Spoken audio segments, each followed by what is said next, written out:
Hi, I'm Dick Cavett. Call up all your film buff friends and tell them to tune in right now because the Coen Brothers, Joel and Ethan, are here, and they are the writing, producing, directing team behind Blood Simple, Raising Arizona, Miller's Crossing. Their latest film, Barton Fink, won the Best Picture Award at the Cannes Film Festival.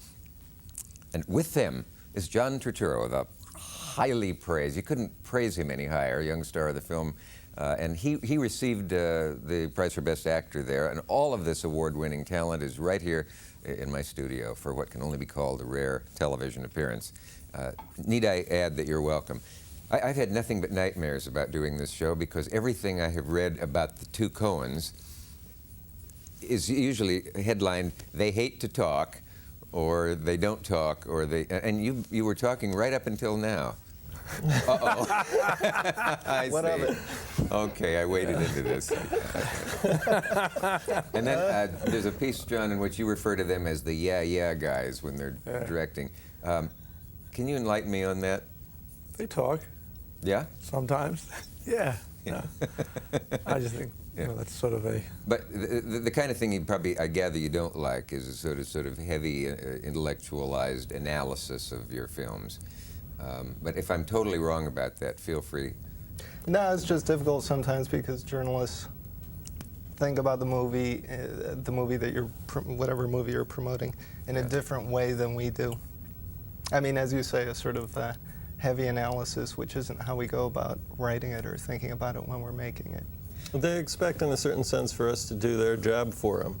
Yeah. You know, so they sort of, we make the movie and then they sort of take it apart, but they, in interviews frequently, they want us to take it apart for them, which is not sort of that interesting to us, really. Well, they're puzzled by sometimes. By the way, I had a great time at Barton Fink, and thank you for letting me see it. Oh, good, thanks. And I wondered when I left it if you ever do what I know one filmmaker does, which is hide under a table. Truly, I'll tell you later who it is, at a screening, and listen to comments. What do you like to hear when people come out? Have you ever done this? Jeez. No, well, actually, I haven't lurked around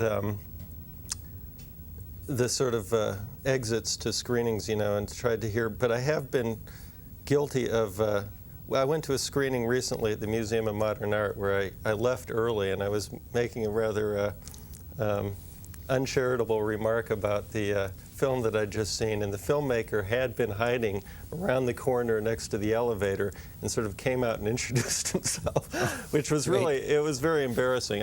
But I sort of figure if you want to, if you're going to lurk around the elevator after one of your screenings, you deserve to hear an unvarnished opinion of the movie. Have you ever heard one that just went through you like a chilled arrow? Chilled arrow, I like that. I'm trying to remember.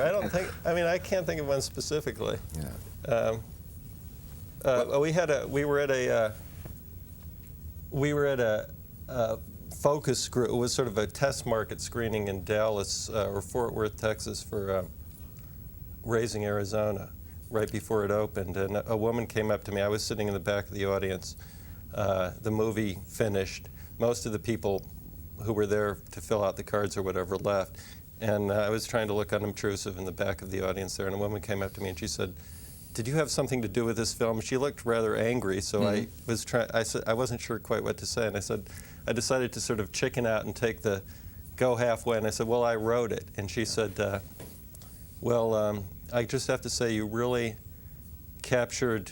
do understand the mentality of the Texas convict.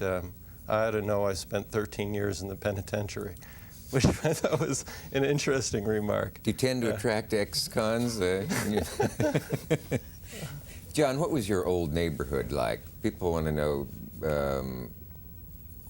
what, you know, when an actor is as praised as you are, and just people talk about there's nothing the guy can't do and that kind of thing. I came from, I would say, pretty regular, middle-class background in Queens. Yeah. And I don't think anything out of the ordinary, except maybe my family was a little, good at expressing themselves. And you've avoided typecasting so far, which is a miracle. Nobody seeing Barton Fink would ever cast you if that was the only thing they'd seen you in. Right. In some of the earlier stuff you've done. Well, thanks to certain people like Joel and Ethan who have given me an opportunity to do different things. You know, you have to be given a chance, and then it's up to you to, you know, to be able to do that. But that's the reason, you know, I've wanted to be an actor, was not to do, you know, parts like where I came from, or play always guys from Queens or stuff like that. So I like to do different type of things, and that's the reason why I act. Good enough reason. Let's take a look at a bit of Barton Fink right now. I just noticed something that didn't hit me during the film, and that is, maybe it's because of the size of the television screen, your resemblance to George S. Kaufman, a man you're all too young to have missed in that shot. That was really their idea. In a sense?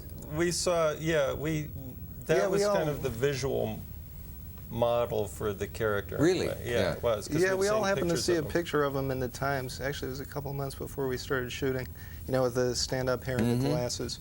And we thought, we all agreed he was pretty doofy looking.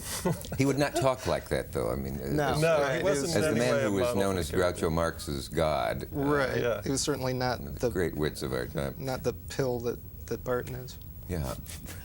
Did you ever have anybody but John in mind for this part? No, we wrote it for John. There are two contradictory things I read about. They say how carefully you write, how you don't want anybody to change dialogue, that this is not a set where you encourage everybody to improvise and just, as they say in that awful phrase, have fun with it. But on the other hand, they claim you don't know where you're going in making the films, and that you sometimes...